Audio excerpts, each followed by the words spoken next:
All right, everyone. Welcome back to episode 9 of Wholesaling the Cool Way.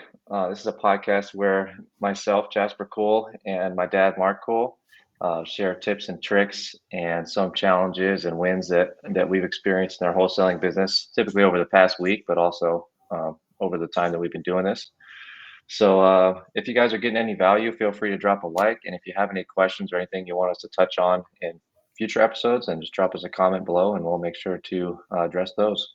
But we like to start off with kind of highs and lows, kind of recap of our past week and mix in some inspiration as well. That could be books or podcasts or anything else that we listened to that we enjoyed over the past week. So you want to kick us off, Dad?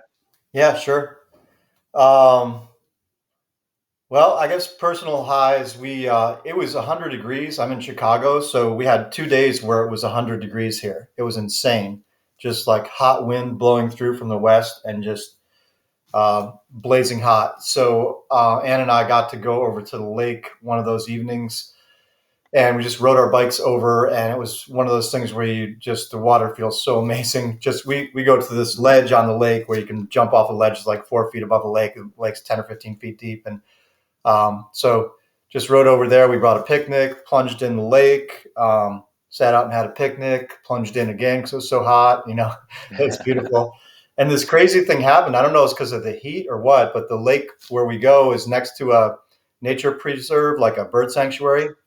And Anne was like, "Did you see the dragonflies?" And I was like, "No, I didn't really." A couple of things hit me in the face while I was riding over here. And we turn around, like put our back to the lake and the nature preserve. There's just like hundreds of huge dragonflies just swarming over the nature preserve, Wow. all these wildflowers and stuff. And then they're above them, there's birds swarming because I think the birds are trying to eat the dragonflies. So it was like this crazy, just hundreds and thousands of dragonflies and birds swarming over the open space. I've never seen anything like it.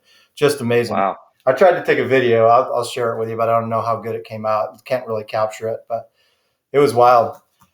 But that was cool. And then because I have a bunch of friends in the pickleball world here in Chicago now, I got invited to play indoors on the 200-degree days. So that was cool. We went to this gym. I still rode my bike in the 100-degree heat, but it was 2.5 miles. It wasn't too bad.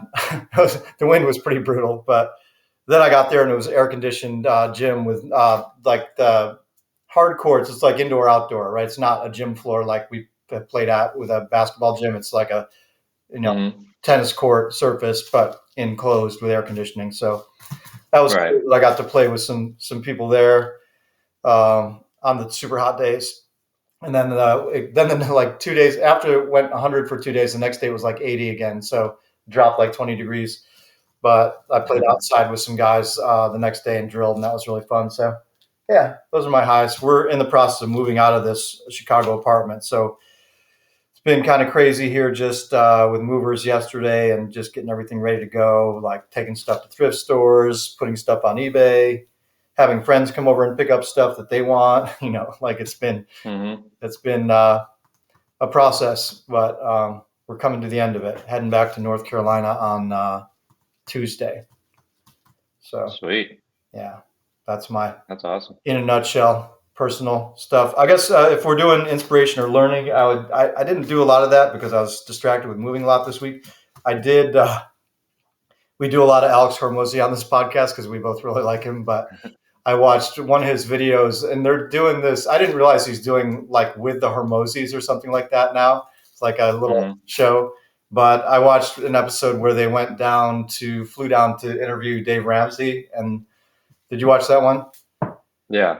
Yeah. So that was a good one. It was cool to like, just see their day and like how he had similar frustration to you and I, Jasper, that we were talking about offline before we started the podcast. Is just like, man, I hate flying because then it messes me out of my routine and I don't get to work. And then like, I don't know if I'm going to get good internet on the plane. And then they get on the private plane, the internet wasn't good, so he couldn't work. And then he's like, okay, well, let's make some content then. And he's got like a guy with him, so they're making content. So he's still working. Yeah.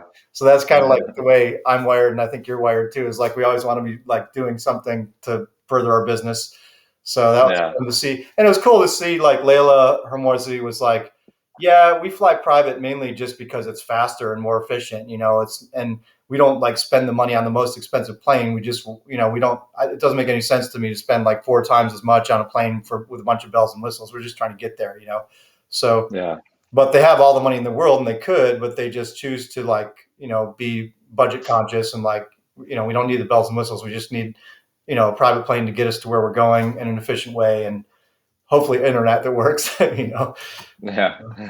So that was cool. It was cool to see him interview Dave Ramsey, who's he's great. He's always got some inspirational stuff. And then they did a workout. He did one of his workouts too, which was cool. Just like the idea of you know, I mean, he mentioned this in a couple different frameworks, but like, don't be the smartest person in the room or find people with more experience than you. I think he mentioned it in reference to Dave Ramsey because with one of the takeaways from the Dave Ramsey interview was like, do the thing that you know the best. Don't try and go after shiny objects or diversify too aggressively. Like, I think they use Hmm. Graham Stephan as an example. Is like, if you know real estate, then put most of your money in real estate. Like, don't try and master the stock market if that's not your thing. Um, Yeah.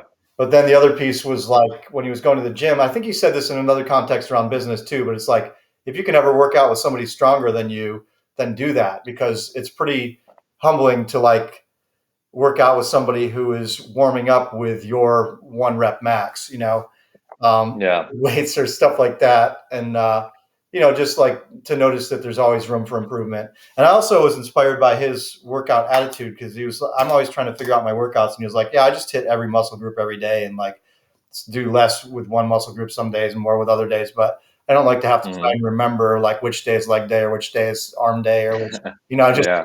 do everything every day, which is kind of a good idea. Uh, Yeah. so I like seeing that too. But yeah, a lot of good takeaways there. I appreciate all the work he's done and learning on business, and then all the different areas of life: philosophy, mindset, business, fitness, all the things. And then he shares everything he's learned with everybody. So pretty cool. But yeah, that's about all I can think of for inspiration and learning in my week. Sweet. Yeah, he just on that same vein, he just released an episode, same sort of thing. It was like behind the scenes of their event that they did the last week. So that was really cool. Oh, cool. I watched that one. Yeah, but yeah, I guess I'll start with that and go backwards then, since I already touched on that. I really enjoyed getting to see kind of the behind the scenes of his event last week. I thought that was really cool. They showed like all the team that was working, and they showed this room. It had like, I don't know, about 50, 100 computers or something. Everyone was like behind the scenes while he was doing his pitch. Like everyone was just trying to make sure everything was working correctly. And it wasn't. It was like, I think a bunch of people couldn't get into the live webinar or whatever, and so they had to redirect everyone to YouTube. They had to set up the YouTube live rather than the Zoom. I guess the Zoom couldn't like handle that many people. And everyone was just like kind of freaking out behind the scenes, but he would have had no idea. So I thought that was kind of fun to see Yeah. both angles at the same time. But yeah, I like that. And I read this book called Bumpers this week, which I enjoyed, by Nick Peterson. If anyone wants to check it out, it was a really quick read. Something I should probably reread, but it was a really good one. It's similar to this other book that I read recently called Rigging the Game. And these guys are both friends, and they mention each other in each book. And so that's how I learned about bumpers. That's why I bought it. But it's a super quick read. I literally read it in one day in an evening. And what he was talking about, like I said, kind of mirrors what he was talking about in Rig the Game. Rig the Game is a little bit more of a financial tactical book. It's a longer book, and it just talks about setting yourself up for success with your business finances. And this book is kind of more of like setting your own personal operating system, but it carries over to business.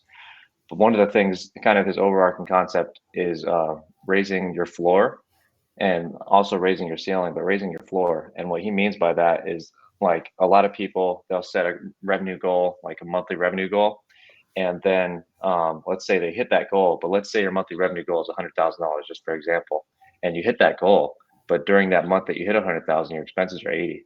So all of a sudden, your next month, let's say you hit 50,000, but now your expenses are 80. So now you're not even profitable. And so that's what he was talking about, raising your floor rather than your ceiling. And so it's kind of the same concept, but just a different way to think about it. And instead of like focusing on that goal, that being the ceiling of 100K, why don't you set your goal at like 80 so you can gradually raise your expenses? So let's say you hit 80, but your expenses are 20, then you're way better off than hitting 100, your expenses are 80.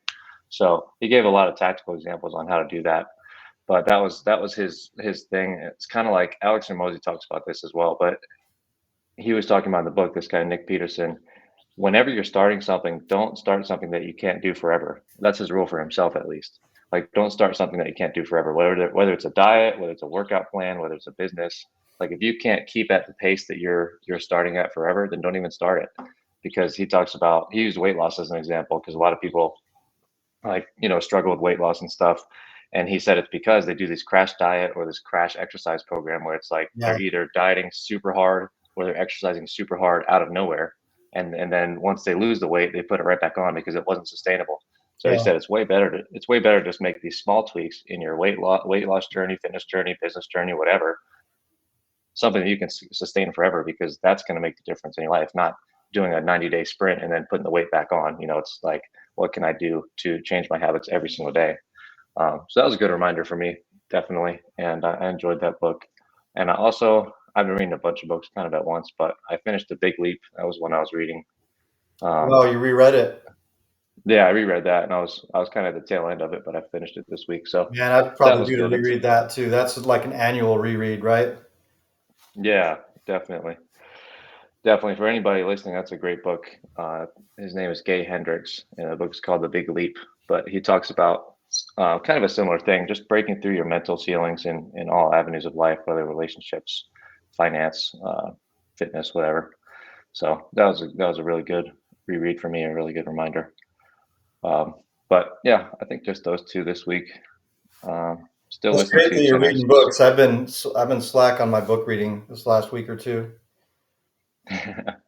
Yeah, I've been slack all year, but this month specifically, I picked it back up, and I've been really enjoying it. Just making time every day to read has been really nice for me. Yeah, So makes a big difference.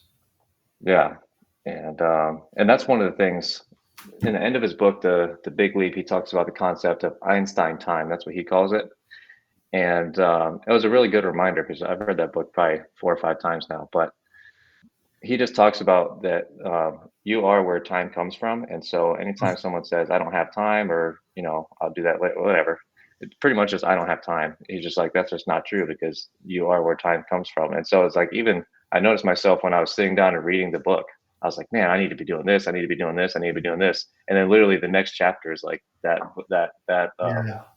that concept, and I was like, wow. So it was a funny reminder. So I was like, okay. So I just put my phone on do not disturb, and I just read the whole chapter. And then when I checked my phone after, because I was like kind of freaking out while I was reading, literally, even while I was reading about the concept. And then I checked my phone after, and I was like, wow, like nothing went wrong. I'm totally fine to take a break from myself and read. So that yeah, was a good reminder for me. and it's so But enriching, and it's so great for mindset and refreshment and all of it. Yeah. yeah, yeah. And last one I'll touch on real quick. I listened to Lewis Howes with Tony Robbins, and that was really good because I don't listen to Tony Robbins as often because he doesn't really do that many interviews and stuff. So I Is that listened an to this older one. one? I think so. I think I Yeah, listened to I, that was in Puerto Rico last while I was driving. yeah. I think this was like a mashup of a couple interviews, and Lewis like posted a video with a couple different interviews. But I really enjoyed it. It was awesome, and he was talking about.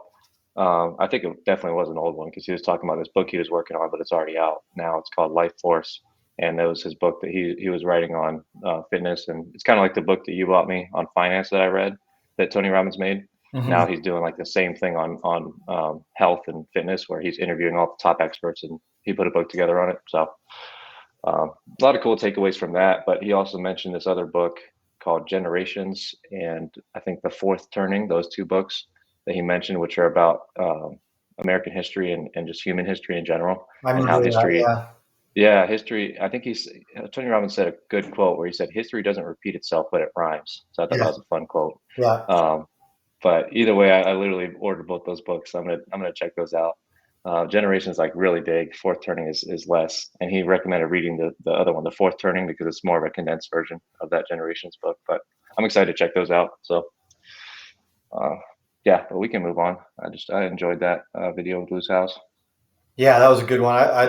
I listened to, if it's the same one, I listened to it in Puerto Rico, I guess earlier this year. Yeah, I think it is. It was like a year old or something. So Yeah, good stuff. yeah, He's a good sweet. interviewer. Yeah, he is definitely.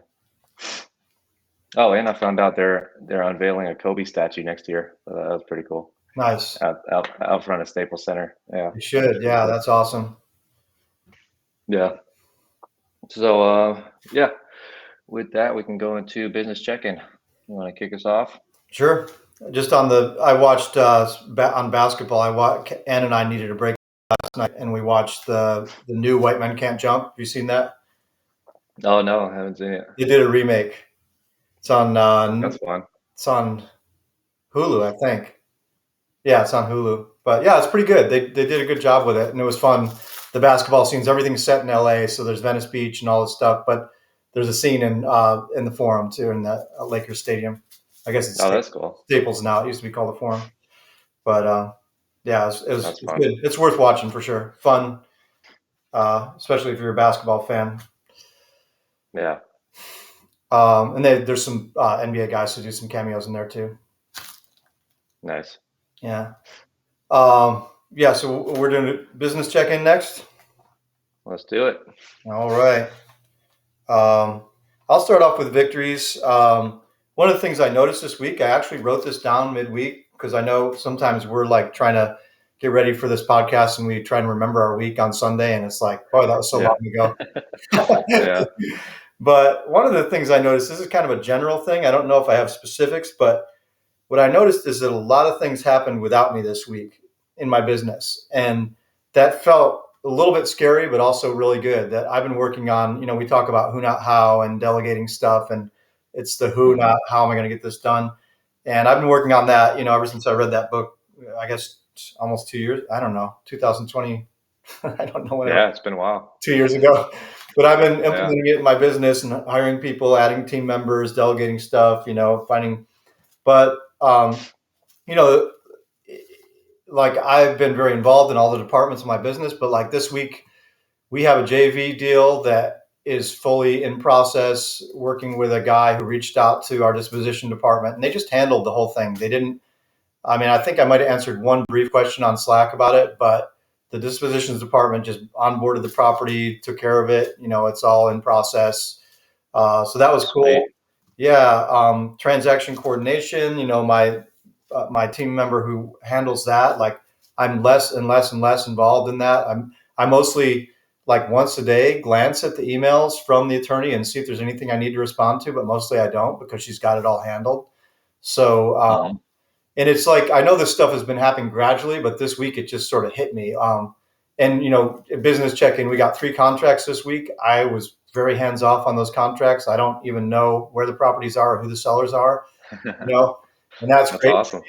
because I've been much more hands on in the past. So, like I said, it's a little bit scary because it's like my hands aren't on everything, but that's also the vision that I've had, is that everybody is autonomous and empowered and crushing it, and that's happening. And even Yeah. with like we'll go into challenges a little bit with SMS platforms and stuff. I think we'll do a little bit on that today. But even the onboarding for our new SMS platform that we added this week, I did very little of that. I had team members managing the setup, the infrastructure, the onboarding, the 10 DLC application, the website that needs to be attached in order to have, another EIN, all the different stuff.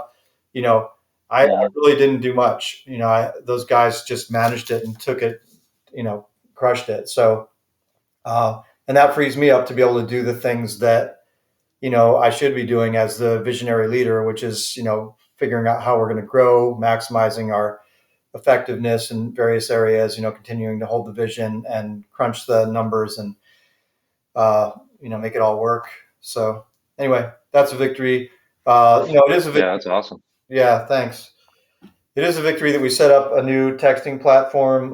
We were laughing about this before we started the pod, just about how it's a mixed blessing, but it was a victory Yeah. for me because we've had our launch control suspended now for 4 full weeks, when they told us normally an account review is 2 to 3 days, and Yeah. So I finally just was like, okay, we're going to set up another text platform, and maybe we'll run them both side by side so this never happens again, or maybe we'll switch over completely. So I did go with another SMS platform, got that set up, and started our first campaign and got new leads on Friday. So that was a victory. Um, new warm and hot leads coming in on a campaign on Friday after we haven't had any Yeah. new leads come in for 4 weeks from SMS. I think, I mean, Jasper, you shared some leads with us. We haven't actually processed those leads because we wanted to put them in a campaign and reach out to them. So Yeah. we haven't done anything about it, because we haven't been able to send text all of them unless we're going to do it manually one at a time. Um, so yeah, so new leads this week. That's great. What else? I was been crunching numbers because, like I said, that's what I should be doing is like figuring out how we're going to hit our annual revenue goal. And Hmm. one of the things that I just wanted to mention is that we've closed 26 deals so far this year. Last year in 2022, I'm pretty sure 23 was our number of closed deals for the entire year. So, we've Hmm. already closed, it's August, and we've closed more deals than we closed the entire year last year. So that's a victory. And Yeah. That's obviously the awesome. revenue, is above, I don't know how much above, but maybe 10% above what we did for the entire year of 2022. And we're at the end of August. So we still have a third of the year to go. And we've surpassed our last year's full year. So those are victories Yeah. for sure. And then interesting, like I've been posting some TikTok videos and stuff, just trying to do little things to see what is good, like what people will like, how I can help people out with my experience and stuff. And I posted the one about the launch control being suspended, and I got like 20 responses telling me to check out this person who helped them when their account got suspended. So there are all these hackers that have been referred to me, which is a whole new world for me. I don't know, whether I want to delve into it, but I've been talking with one guy who says he's gone into the TRC backline and he can put our account as approved and fix it. So interesting, Wow. interesting thing. I think it's a victory that I got a lot of outreach support there. A couple of them were the same person. Yeah. So I think that it's not, I don't think 20 people are all scamming and trying to get me to do something. I think that people actually Yeah. have had good experiences with people who are hacking and fixing things like lost Instagram accounts, lost Twitter accounts, block this, block Hmm. that. You can circumvent it just like you can unlock an iPhone if you got the chops, right? So Yep. anyway, That's cool. yeah, that's I guess it's sort of a victory, but it's an option that I could pursue after 4 weeks of downtime on this account. Uh, Yeah. yeah. So as far as KPIs, we got 3 contracts this week, which is great because we've had 2 weeks in a row with like one contract, and we need to be really at 5 or 6 probably at this stage. But Hmm. 3 is a good number, and it's a victory, especially when we've had no new leads coming in. Those 3 contracts all came from follow-ups and processing our older leads. So that's Yeah. that's a That's victory awesome. just because it means we're being really thorough with our lead management and maximizing the leads that are already in our system. So I feel good about that. 12 offers went out, so that's on very low offer amount, but it's also the same deal. It's just from older leads that we're following up on, so I'm still happy with that. Hmm. It seems like the offers that we're Sweet. sending these last few weeks, since we have had no new leads, we're sending offers to leads we've previously been in contact with. Those have a higher hit rate because they're already people who have, we've been in contact with, who have at least responded to an initial message or Hmm. campaign or something, or a piece of mail. We did sell one this week, which is great. The disposition team continues to crush it. They're just really moving fast on selling the stuff we're getting, which is, as you know, Jasper, like 6 months or a year ago, I was just struggling with disposition. It was my challenge Yeah. every week on this mastermind for a while. Yeah. Really grateful for the disposition team and how those guys are on top of it and getting stuff sold. And we did cancel one. I just put that in there because it's like for people who are watching this pod or listening to learn, like we cancel deals on the regular, and we cancel them when we don't get serious interest within 2 or 3 weeks, or if we find something really wrong with something like title or the land itself, or in this case, this is one of our things. We've had like 3 or 4 of these in the last few months of a property will have assessments on it. And so you don't find that in the tax record. You have to actually call generally the people at the county tax and or the city. Usually it's city. Sorry, if you have a property in the city and we're dealing with vacant land, a lot of the time what'll happen is there's a building on there that'll get demolished and the city will charge you for it. Like the owners had the property, the building's condemned, they moved out of state, they don't care. The city takes down the building and they give you a bill. Hey, that's $10,000. We took down that building for you. Or you moved out of state and you're not minding the lot and the neighbors are complaining. The city comes through and mows that thing or mows it a couple of times, clears it, takes the trash out. They'll just hit it with $3,000, $4,000. And so, like this property we had under contract, and we had a good price, to sell it and make a profit, and then we find like $8,000 in assessments. So it's just a little lesson because we've had like 3 of those. We had a $16,000 assessment on a property that was going to retail for like 10 or something in Yeah. amount. We had another one for high thousands. It was 9 or 10 or 12. I don't know, but it's you actually have to call the city, and I think you call the city tax department or tax and liens, and you say, hey, can you let me know if there's any liens? And they actually send you the tax bill, and then they handwrite the liens or the assessments on there if there are assessments. So we didn't learn about this until we had a deal go south that was already in escrow like last year with our closing attorney. And then they said, yeah, we called them. And they send us a copy of the document. And it's actually just a handwritten, the person has to look it up and handwrite it and send you the copy. So anyway, if you have something in a city setting, it's good to check if they have any assessments because it can kill a deal. So I just wanted to, throw that out there as a teaching piece for anybody who hasn't dealt with that yet. Definitely. Yeah. We didn't close any this week. Let's see, we've got 3 in escrow to close next week. We do have a couple of those that may or may not close while we're working on some chain of title issues. One of them seems really solid. So we will be closing somewhere between 1 and 3 deals next week. We'll see. We'll close this week. Nice. Challenges, the launch control, the SMS platform suspension from sending batches. We can still go in there and talk to people who are already in the system. We can send individual texts, but we can't send batches of text, which really prevents us from generating leads there. And that's been our primary lead generation source. So that's been a challenge. The onboarding with Smarter Contact, which is the new SMS platform, we did have some challenges with that. Jasper, you and I have talked about this throughout the week, but waiting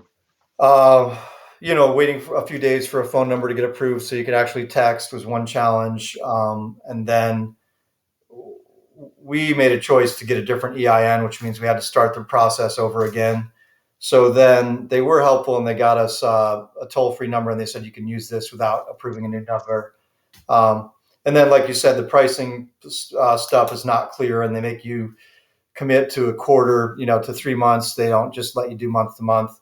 We were able to work around that. Yeah. We did an onboarding meeting and get a monthly thing. But so just some challenges. And then, as we were talking about before we got online, they went down for maintenance on Saturday and Sunday.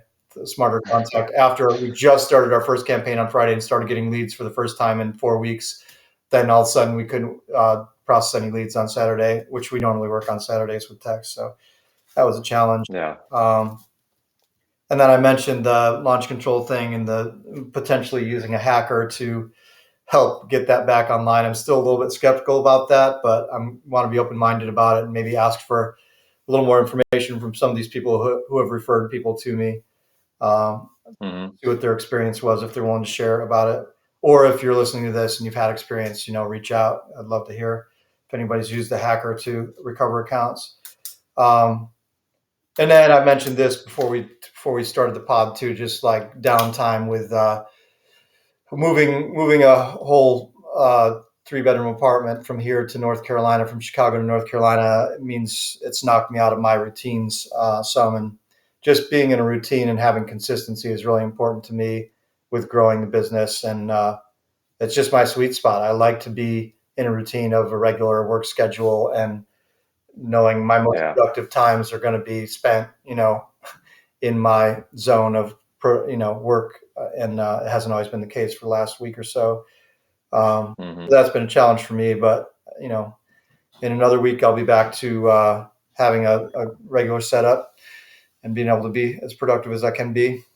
Um, and then my other challenge, we've talked about this too, is just like setting a revenue goal at the beginning of the year and then being close to the end of August and being less than halfway to my goal, right? So now Yeah. I have to go like,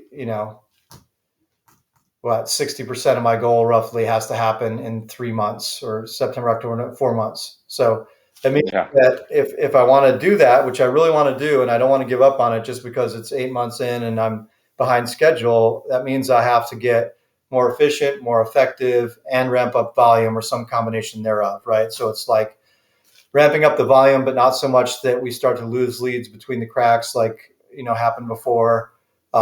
Maybe I have Hmm. to add a team member, but that means training and stuff. And then there's also, just as we've talked about, like analyzing markets, getting better at like my cost per closed deal, or my profit per closed deal, like being in the markets where I can really profit well.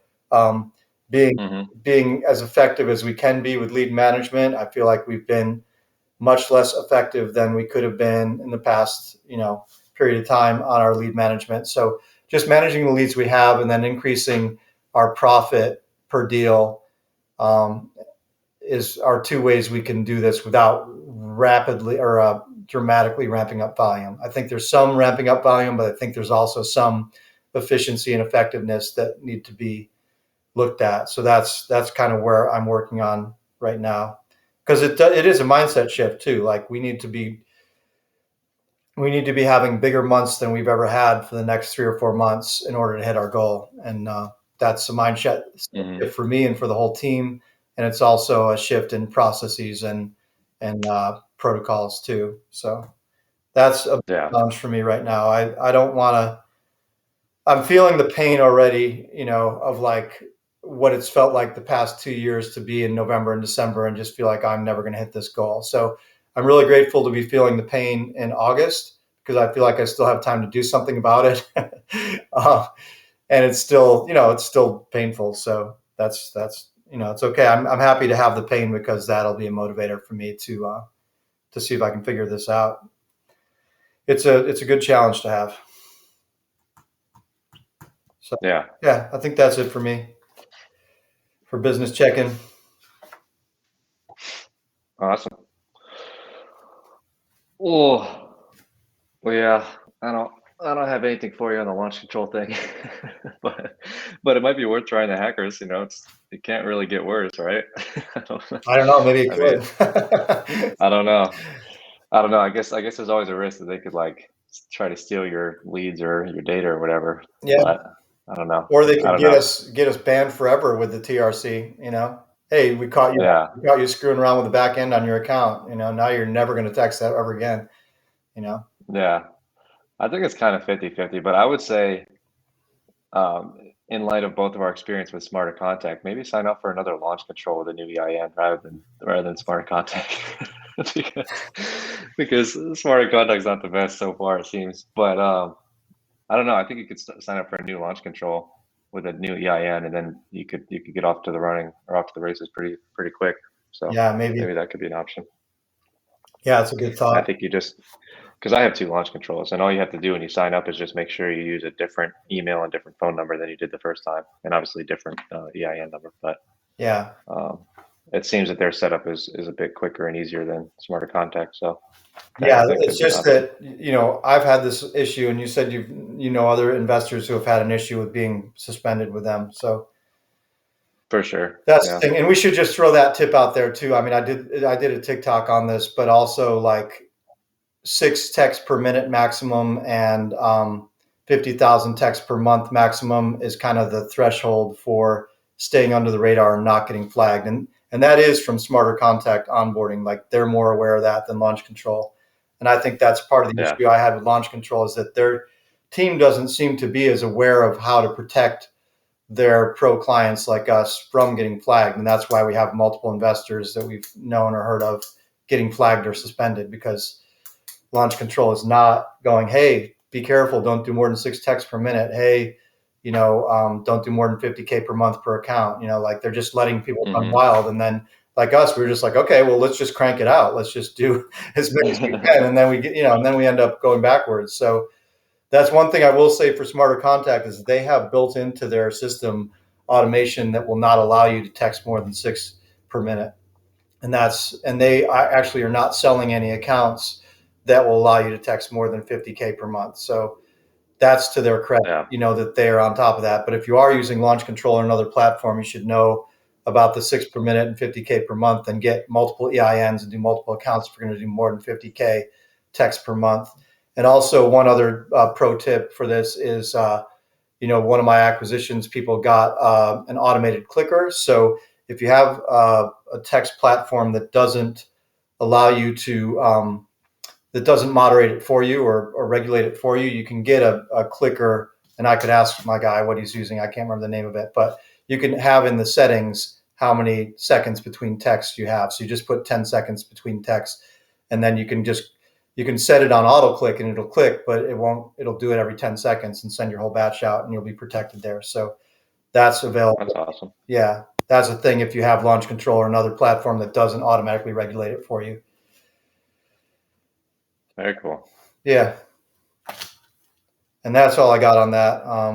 And I don't know if you have any, we've had discussions about this, annual goals and revenue goals and hitting the goals. And it was a great point that you just made about ceiling and floor, right? Like make sure the expenses stay down. But the thing is, for me, my expenses are down from last year because I did a lot of direct mail last year, which costs a whole lot more than SMS marketing. So I'm already doing better. I have more people on my team, and my monthly expenses are still less than they were last year because we haven't been doing the revenues, the marketing spend on direct mail. I think we spent like 35 to 40K on direct mail, like about three grand a month on direct mail last year. So Yeah. anyway, Well, that's awesome. yeah. But I think I have to go back to some direct mail right now because I don't want to have all my eggs in one basket of launch control or anything else. Like I want to have multiple lead sources, especially with trying to have really big months for the last 4 months of the year. Yeah. Yeah, definitely. Yeah, I mean, you could try RVMs. I think I saw that Smarter Contact has an ability Our to contact do is that. RVMs. Yeah. Yeah, so maybe you could try that with them since you're already on there. Yeah. That's another thing that Just they as have another that thing. launch control doesn't have to for land investors is you can get populated in the details of the lead. You can populate the APN. You can populate the age. I mean, I don't know if they have an age field, but you can use one of the fields you're not using and put the age in there because we're going to just RVM people who are over 80. But Mhm. that's one benefit that Smarter Contact has is you can the fields that give you the data on each lead when you're looking at the lead card in Smarter Contact, they're more flexible and you can add more information than you can in Launch Control. So one other benefit of that, and then the other benefit is the in-app calling and inbound and outbound calling is pretty nice. So it's not all bad. Yeah. It's got pros and cons like anything else. Yeah, I think that could be a big lead generator for you, RVMs, because I just realized like with you sharing that, the direct mail success that you were having was probably with the older demographic, people that check their mail and stuff. Yeah. And but same to the same extent, if you're just texting, you can see when you upload to launch control that you can see how many mobiles and how many landlines, and they're just not touching the landlines. So all of those people are just not getting touched, you Yeah. know. So that might be a big help for you to start doing RVMs to those people. Yeah. I think so. Uh, and it probably works the same way as direct mail with the flow because you're reaching out to them and then they're calling you like inbound. They're like calling you back and then you're going from there. So it's probably the same type of flow for you. Yeah. Yeah. So we'll probably keep So Smarter yeah, Contact just for that, for the RVM and like the inbound stuff. The biggest detriment I see with them right now is the drip campaigns aren't nearly as sophisticated as launch control, from what I can tell, or they're more work yeah, more work to implement. Yeah, definitely. But yeah, I think that could be a good route for you to go in the short term for sure. That would get you a bunch of leads really quickly, and you don't have to spend anything else on data because you already have the phone numbers and all the data. So all you have to do is just you could use a different platform and just do a bulk RVM and just try it. 'Cause I think some of these platforms offer you like 1,000 free RVMs or something like that when you're getting started. Yeah, yeah, it's a great idea. That's not something that I have ever done, but I've heard people have success. I've heard slide broadcast is a good one, and man, there's another one that I've heard is really good, but I know slide broadcast. Yeah, I've heard of a couple too. Um, Yeah, we might be able to just do it yeah, within Smarter Contact though. Just do campaigns that are RVM campaigns. You know, yeah, that's true. Yeah, just put the settings to RVM only, and then do a preset RVM, and then just do a campaign for all the listings that we have that have landlines, and see what happens. Because we can yeah. filter our lists by age, right? Because you have age in like a lot of the lists that you pull. I don't know. I think PropStream has age. I think DirectSkip has age on the list of Hmm. goals. So we can just filter anything over 75, and then send all those people an RVM. Yep. Yep. But yeah, I mean, in terms of annual goals, I think we're in a similar spot. But uh, I would obviously encourage you to never give up until That's right. the 31st That's of right. December, you know. Yeah. You never know. You never know what's going to happen. But for me, what's been most helpful this year is just focusing on trying to do bigger deals. I consciously made that shift after the first quarter because I saw my first quarter results and um, it was just not even close to what I needed. And I was just like, well, this is not going to work. Just like very similar, I think, questions that you were asking yourself just recently, where it's like, well, how can I increase the volume to? And I was just like, well, it's not a volume thing. It's going to have to be bigger deals. And so I consciously made that shift. And second quarter, I think we doubled with the same number of deals, just because the deal size is bigger. So Yeah. And that's the thing is um, like, when I start to do, well, we got to do the volume. It's kind of like that conversation we had last week about with Daniel Sullivan. And when you're doing 2X, it's just like a grind, right? Like, how am I going to do more? yeah, But I think that a team can only manage so many deals every month, and every team's going to be different. But it's like, how many deals can my team really close every month with just the transaction hmm, coordination, the logistics, and stuff? I mean, I think our sweet spot's somewhere between like 6 and 10 deals per month. hmm, So then, if I just say the current team I have can close 8 deals per month in a good way, right, and maybe 10 hmm, if everything's going well, then what does my revenue per deal need to be if we're going to do that?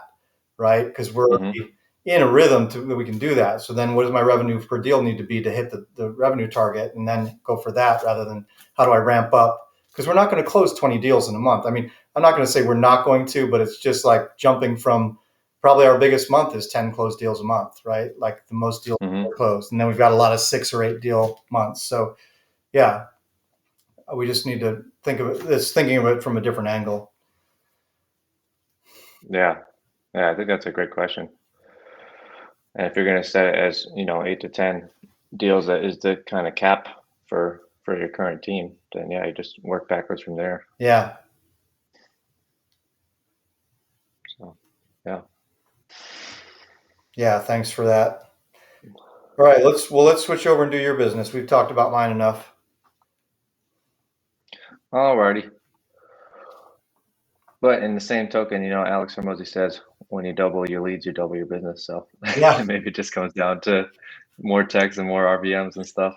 Well, also like doubling your leads, then you can also filter out. Like I think sometimes we spend too much time on leads that are not really good leads. It's just like, Hmm. like my acquisitions specialist to come to me and be like, "Hey, will you review this one? Can we go up 1,000 or 2?" And it's just like, if we're trying to figure out if we can go up 1,000 or 2, it's probably not the right deal. It's less like Yeah. when we're grinding. You don't want to be squeezing those out. Yeah, Yeah. yeah. So then it's just like either we're making a big profit or we're going next lead, right? And I think that's part of the point of that too. Is if you're Yep.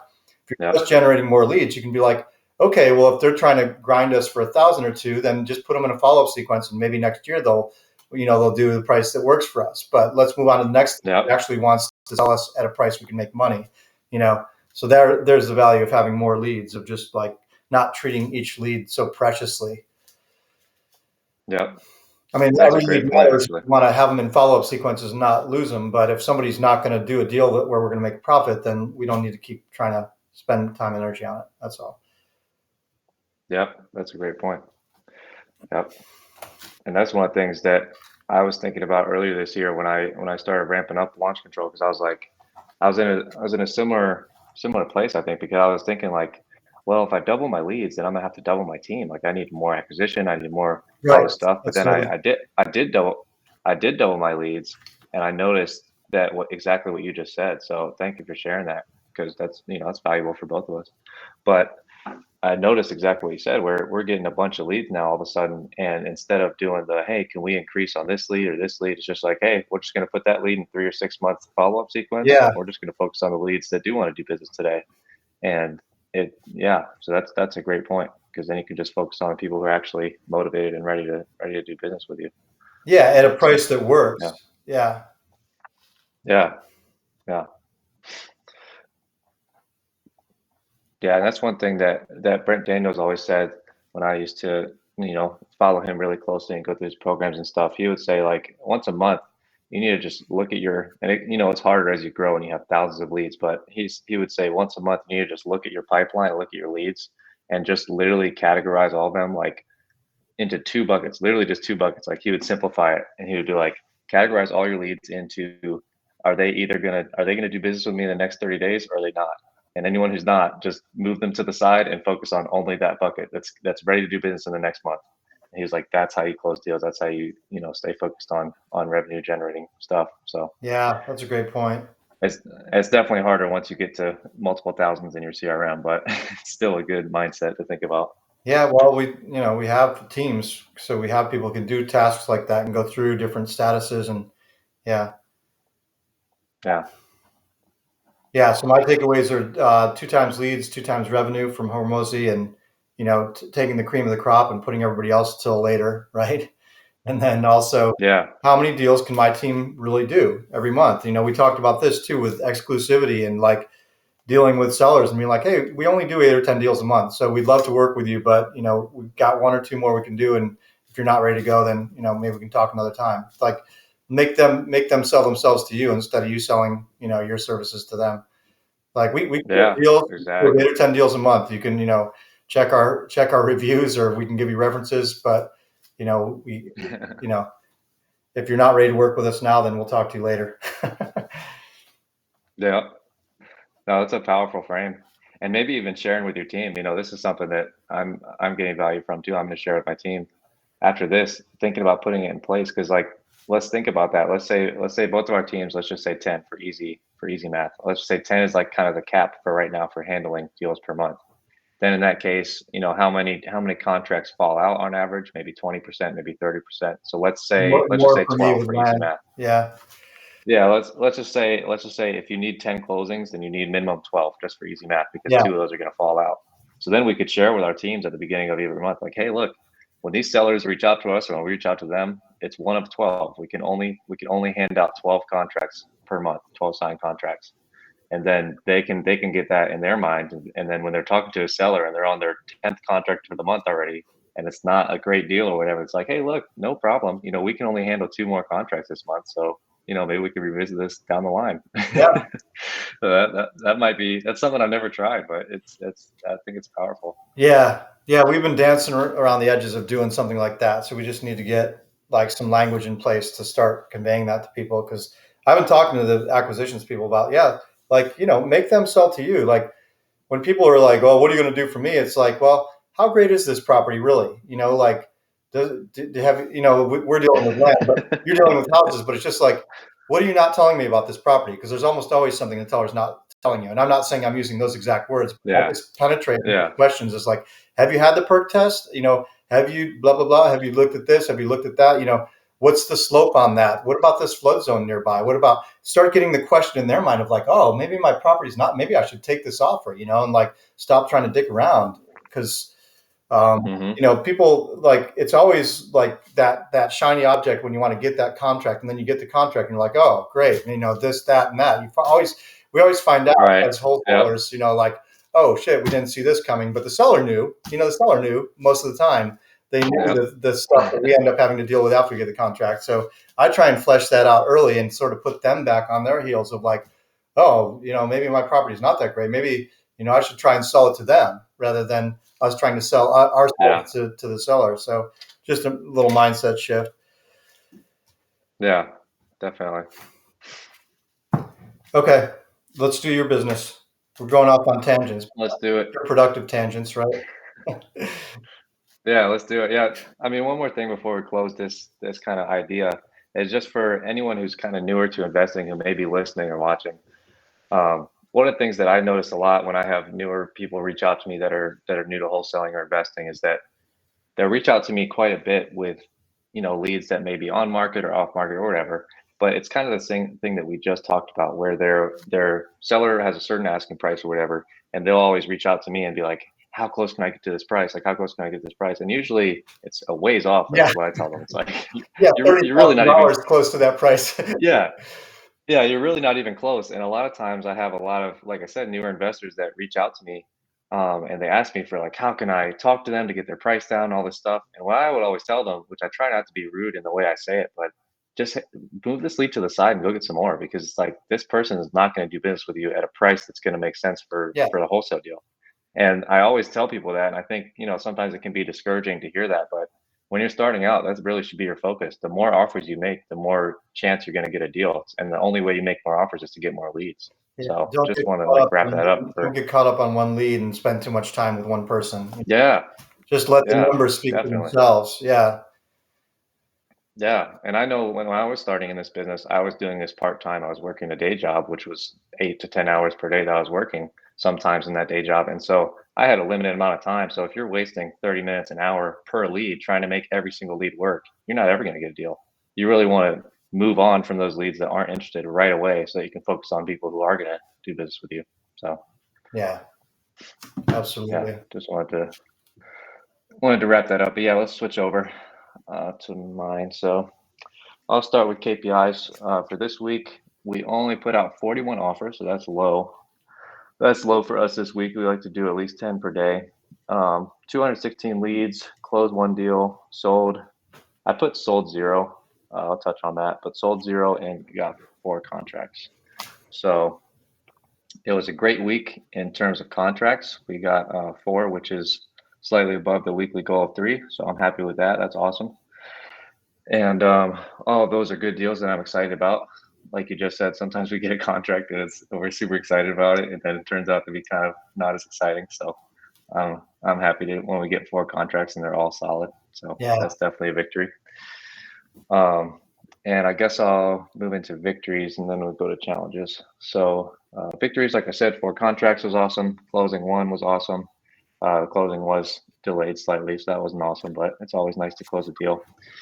And also we got a 5-star review from the story I touched on last week with this lady that we put up in a hotel and helped her out and stuff. She did follow through on her word and leave us a great review. So I was really thankful for that.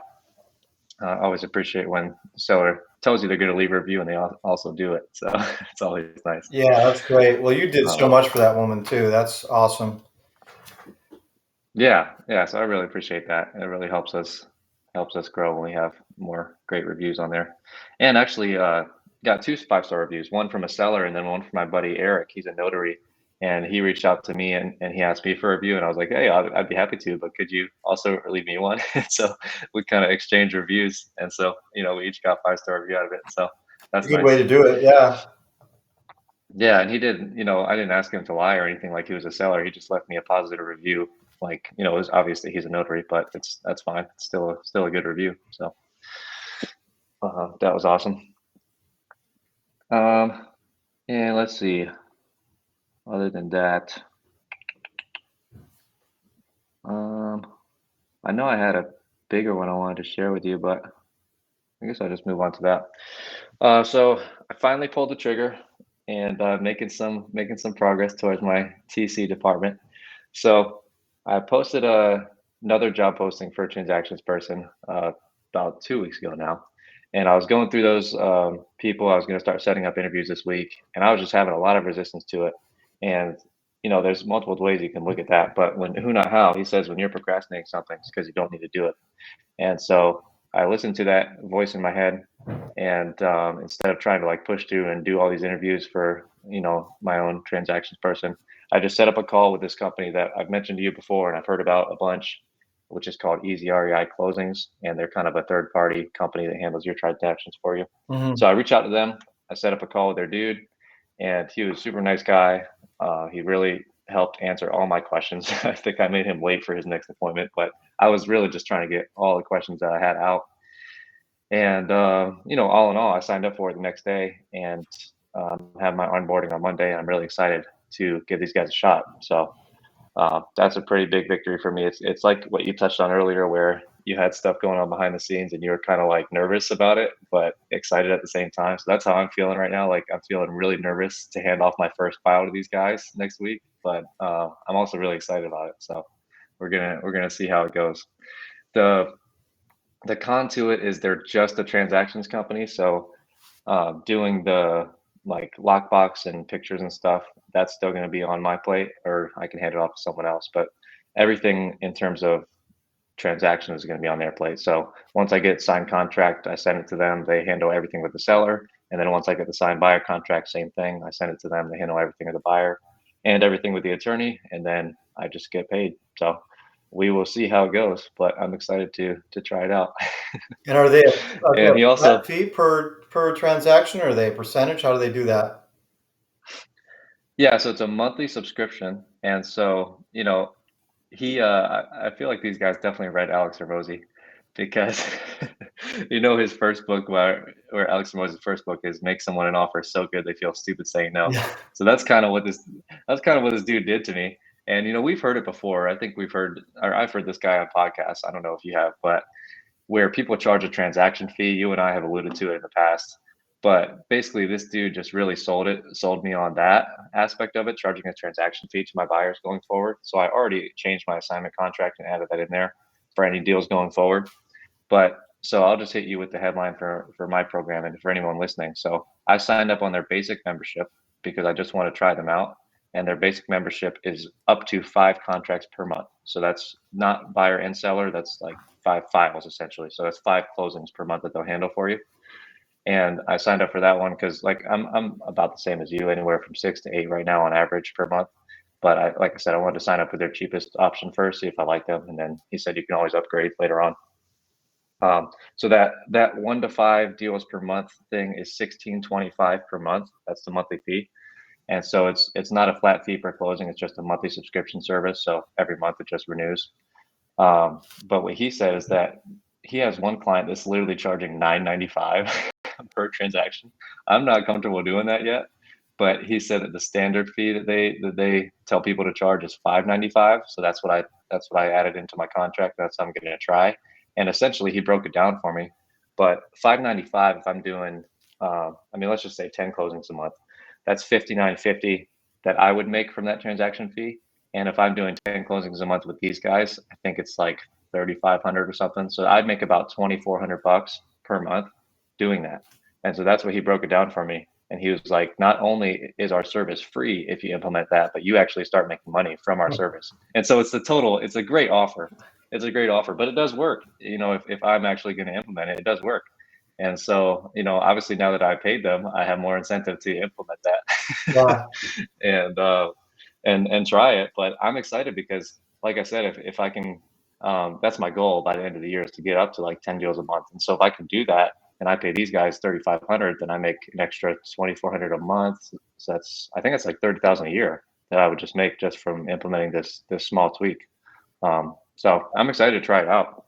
And even let's say even half my buyers, like if I close 10 deals a month and half of them are like, no way I'm paying this fee, and I have to give in and take it off, then I think cover their cost, even if I only have half the buyers do it. So I think either way it's a win-win. So for them it's a great offer. And for me it's if I can make it work, then it's a profit center for me too. So Yeah. I'm excited to try it out. Cool. Um, That'd be great but yeah, if so it I'll works definitely, out, because that's been one of your things, is like trying to stop communicating with buyers and sellers and attorneys. It's a big time yeah. investment, big cost. Yeah, definitely. So I'm really excited to work with these guys, and they've got a cool like online portal where you can see your progress of all your files and stuff. So I watched all their videos that they sent me on the walkthrough and stuff. So next contract I get, I'm sending it to them. So we'll see how it goes. I'll probably have an update for you next week on how it goes. You send it to them when you Um, get the seller contract, or do you send it to them when it's sold? Yeah, so the good thing about them is like obviously they work with a bunch of wholesalers, so they know our process. So you send them the seller contract as soon as you get it so that they can immediately make contact with the seller, reach out to them, introduce themselves, and then they don't open title until they get the buyer contract. So same thing that I've been doing essentially because I don't want to bother gold law in case I don't sell a deal. So they do the same thing. Yeah, So they'll contact your seller immediately, but they're not going to open escrow with the attorney until you have a buyer lined up and contracted. So that's how they do it. cool. Yeah. So yeah, in a week or two, I'll have a better update for you. But I'm excited about the possibility for sure. That's great.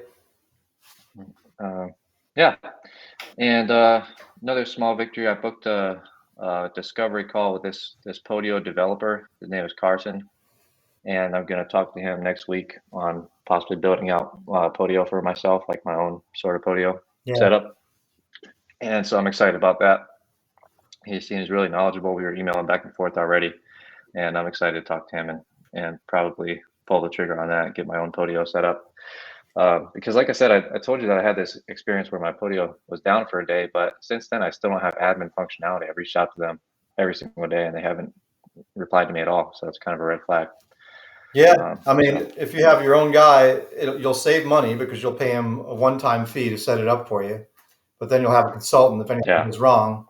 But you'll save money over paying for somebody else's custom Podio, and you'll have it exactly the way you yeah, want it. exactly, I mean, exactly. Yeah, ours is exactly the way we want it because we have an in-house person who manages it and built it. But still, yeah, saves us a ton of money over doing somebody yeah. else's. And because we're doing land, it's really nice for us to have built our own. Maybe we can sell ours eventually once we get it all built up and it's a land studio. That's right. Yeah, definitely. So yeah, I'm excited to try that out and probably pull the trigger on that next week. Hopefully they'll be able to help me move my stuff over. But yeah, there's that, and I guess that's it. Um, one of my buyers sent me a really nice wine basket, so that was really nice Sweet. this week. Yeah, he sent me a like it was 4 wines and a bunch of chocolates and truffles and yogurt covered raisins and all this kind of stuff. It's Wow. really nice. I'll send you a picture of it offline, but it was really sweet. So that was awesome. I've never gotten something like that before, so that was really cool. And that felt good. But yeah, I think that's it for my victories. Yeah. Cool. For challenges I had 2 deals that were supposed to close last week. They were both supposed to close on Tuesday. I closed one of them on Friday, and the other one didn't close. So that was a challenge and another reason that I, I hired that TC company. Um, We also had a but closing attorney who was out with family issues this week, though, right? yeah, I mean he's MIA, but it wasn't his fault. It was the buyer's fault. But it is kind of difficult that Jason's been out for a while, and we thought it was just 1 week, but it's been a while. And I understand, things happen, but it does make things difficult, a little bit more difficult than they otherwise would be. But I mean, long story short is these buyers just don't seem to know what they're doing, which is kind of frustrating because this was the 11 unit deal in Hickory, and I was just really excited to be done with this Oh yeah. uh, because like I started out this deal, I was excited about it. It was a multifamily deal. I've never done one of those, and so I thought it was going to be a huge profit, like $100,000 deal. Ended up not even close to that. And when I got the HUDs the other week, I was just like, wow, I'm barely even going to make like 15K on this. And for the amount of work I put into it, it's like that doesn't even feel like a win to me. Yeah. And so then to make matters worse, these guys are just delaying, and then they call me Friday, and it's like they had told me on Tuesday, like, we're not going to close this week, but we can close on Monday. And then they call me Friday and they're like, yeah, we're going to have to get a new lender. It's going to be 2 to 3 weeks. And I'm just like, okay. So I'm probably just going to cancel the deal because it's just not even worth the headache at this point. That's too bad. It's a bit of a bummer. Yeah, it's a bit of a bummer because I put $1,000 down with the seller, but at the same time, I think I'm not required to give the buyer their earnest money back, so I could still make a profit in between there because they didn't close. So I think I'm in the clear there. So we'll see. But it's a bummer when sellers are reaching out to you and you just don't know what to tell them because your buyer just like has no reason why they're not closing. They're just not Yeah. closing. So that was a bummer. And then my other deal is kind of a funny story. It's one of my buddies, Eric. I've closed a bunch of deals with him. He always comes through on time, but this one in particular, he was buying it for his daughter, and she's 11. And so he sent up a new entity called Junior Properties. It was really sweet. I was excited like to be a part of that because he's going to start buying her properties. So when she's an adult, she has a bunch of properties and stuff. And I was like, that's so cool. Super excited about it. But then he didn't tell anyone that he was doing this besides me. And so I guess it was my fault for not communicating this. But he showed up to a closing table with his daughter, and a minor can't sign for like closing documents and stuff. And so like we had to redo everything. And to redo everything. And so it's my fault for not communicating that ahead of time. But also this dude's way more experienced than me. I thought he would have like known that or communicated it. But either way, we were delayed quite a bit. It was kind of funny why we were delayed there. But that's okay. And then on this other deal that I'm closing next week, the buyer told us he's closing with the lender, and as of Friday, they still don't have any information from his lender. So looks like he's not closing. But the good news is, it's a good deal. So I'm just going to buy it and probably list it on MLS. So I'm kind of excited about that. I might make more profit on it.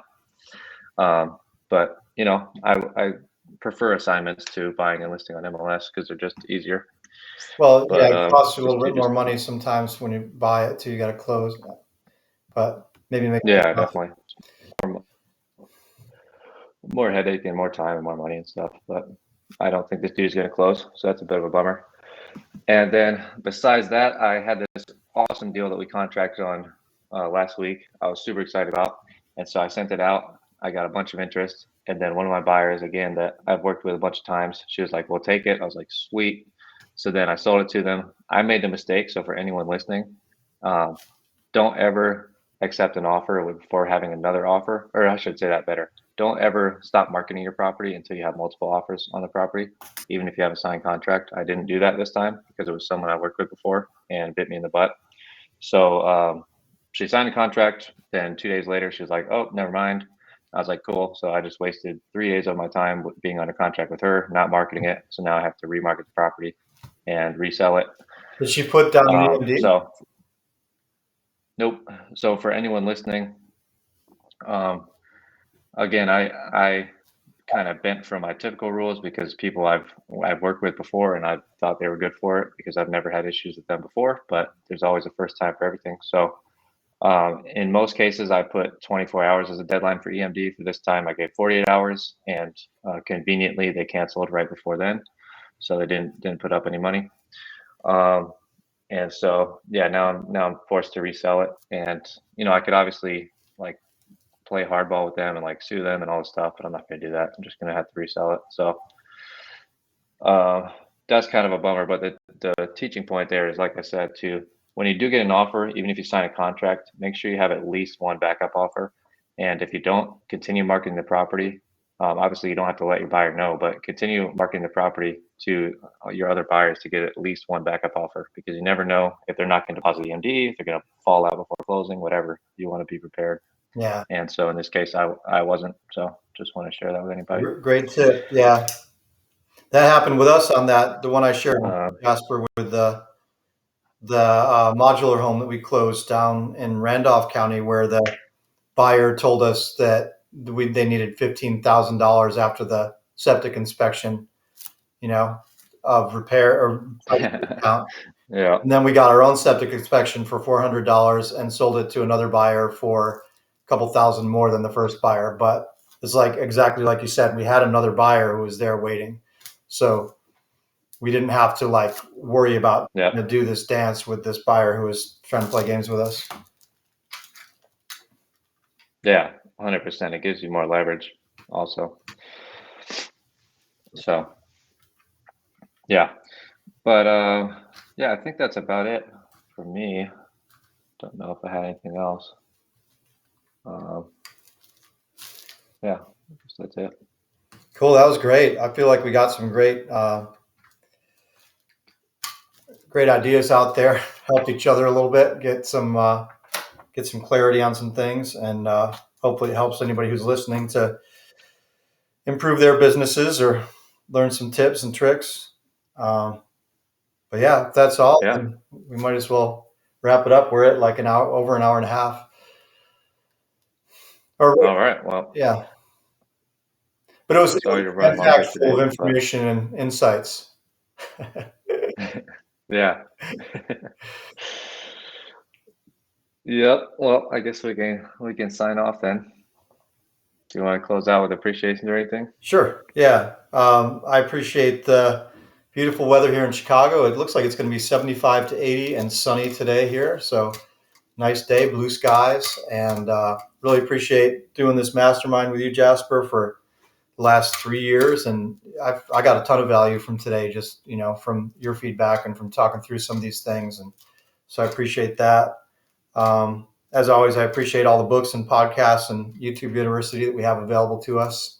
I appreciate SMS marketing, man. It's like, we both had a really increased ROI since we've started doing SMS from cold Yeah. calling or direct mail. So appreciate that. And yeah, I appreciate that. On a personal note, I'm embarking on a journey with my girlfriend of a year plus to combine our households. So that's pretty exciting to me. I really appreciate her and all that she brings into my life. She's amazing.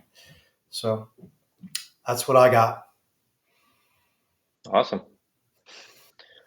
Yeah. Well, I appreciate you for doing this with me.